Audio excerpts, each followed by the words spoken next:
नमस्कार।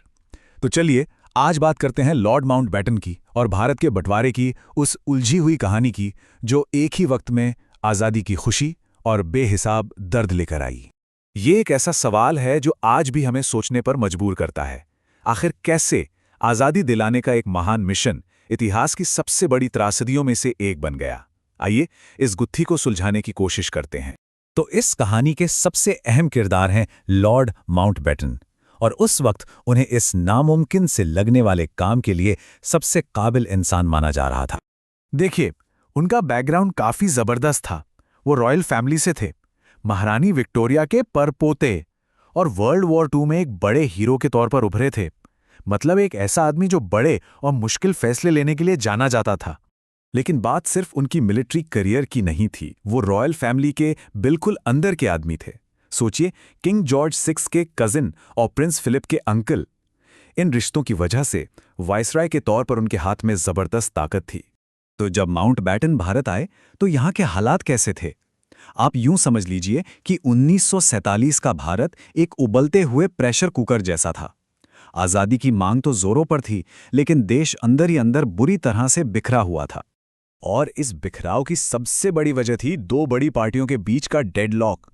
एक तरफ कांग्रेस थी, जो एक आज़ाद सिक्योर हिंदुस्तान चाहती थी, और दूसरी तरफ मुस्लिम लीग, जो मुसलमानों के लिए एक अलग देश पाकिस्तान की मांग पर अड़ी हुई थी। माउंटबेटन का काम था इसी गुत्थी को सुलझाना। और यहीं पर कहानी में एक पर्सनल एंगल भी आ जाता है। सियासी मामलों के पीछे गहरी दोस्तियां भी चल रही थीं। जैसा कि माउंटबेटन ने खुद लिखा था कि उनकी पत्नी एडवीना और जवाहरलाल नेहरू के बीच काफी गहरी दोस्ती थी। इस दोस्ती ने इस पहले से ही कॉम्प्लिकेटेड सिचुएशन को और भी पेचीदा बना दिया। और अब आते हैं उस फैसले पर जो सबसे ज्यादा कंट्रोवर्शियल साबित हुआ, आज़ादी की टाइमलाइन को अचानक से बदल देना। सिर्फ 73 दिन सोचकर देखिए। जो डेडलाइन पहले जून 1948 की थी, उसे माउंटबेटन ने खींचकर 15 अगस्त 1947 कर दिया। इतनी जल्दी क्यों? क्या वो ब्रिटेन की इज्जत बचाना चाहते थे, या उन्हें डर था कि देर करने से सिविल वॉर और भयानक हो जाएगा? वजह चाहे जो भी रही हो, इस जल्दबाजी का अंजाम बहुत बुरा हुआ। इस जल्दबाजी का एक नतीजा था रैटक्लिफ कमीशन। और यहां एक और अजीब बात है, लाखों लोगों की किस्मत का फैसला एक ऐसे इंसान के हाथ में दे दिया गया जो कभी भारत आया ही नहीं था। सर सिरिल रैटक्लिफ एक बड़े ब्रिटिश वकील थे, इसमें कोई शक नहीं, लेकिन उन्हें भारत के जमीनी हालात, यहाँ के लोगों, यहाँ के कल्चर की बिल्कुल भी समझ नहीं थी। तो सोचिए, ये पूरा प्रोसेस ही अजीब था। इसका मकसद एक्यूरेसी या शांति नहीं, सिर्फ स्पीड था। डेडलाइन ऐसी जो पूरी ना हो सके, चेयरमैन ऐसा जिसे भारत के बारे में कुछ पता नहीं, और कमीशन में जज थे, ना कि कोई ज्योग्राफर या लोकल एक्सपर्ट। और ऊपर से कमीशन खुद बटा हुआ था, 2 जज कांग्रेस के, 2 मुस्लिम लीग के। मतलब साफ था, हर मुश्किल फैसला अकेले रैडक्लिफ को ही लेना था।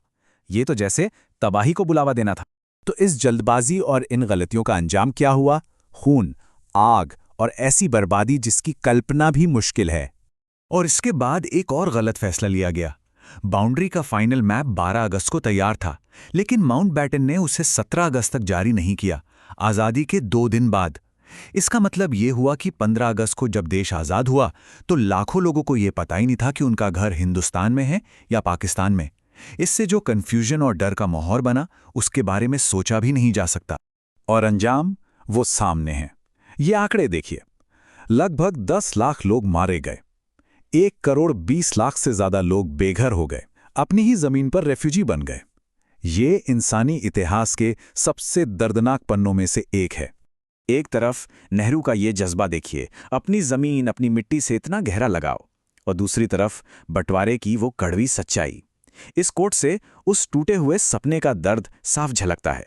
तो आखिर में माउंटबेटन की लेगेसी, उनकी विरासत क्या है? वो एक स्टेट्समैन थे, एक मेंटर थे, और आखिर में एक टारगेट भी बने। उनकी विरासत को समझने के लिए इस टेबल को देखिए। इसमें एक अजीब सा बैलेंस है। एक तरफ उन्होंने पावर ट्रांसफर जल्दी से कर दिया, ब्रिटेन को एक लंबी उलझन से बचा लिया, लेकिन दूसरी तरफ इसी जल्दबाजी ने इतनी बड़ी हिंसा को जन्म दिया। उनकी बनाई हुई गलत बाउंड्री ने कश्मीर जैसे मसले पैदा किए जो आज तक सुलझ नहीं पाए। मतलब उनकी कामयाबी और नाकामी एक ही कहानी के 2 हिस्से हैं। भारत के बाद भी माउंटबेटन का रुतबा कम नहीं हुआ।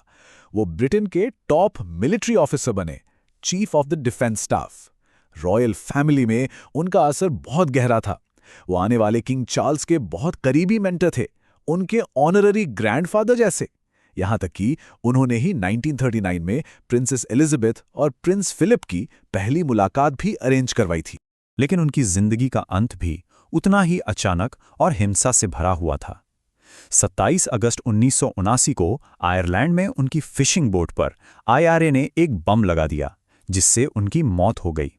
ये एक ऐसी जिंदगी का अंजाम था जो हमेशा बड़े बड़े संघर्षों से घिरी रही, वर्ल्ड वॉर से लेकर भारत के पार्टीशन तक, और आखिर में उनकी खुद की मौत। तो आखिर में ये सवाल बच जाता है, इतिहास को एक ऐसे शख्स को कैसे याद रखना चाहिए? एक ऐसा शख्स जिसने आज़ादी तो दी, लेकिन उसकी कामयाबी उस तबाही के सामने फीकी पड़ जाती है जिसे रोकने में वो नाकाम रहे। माउंटबेटन की विरासत हमेशा इन्हीं दो चीज़ों के बीच में झूलती रहेगी, आज़ादी और तबाही।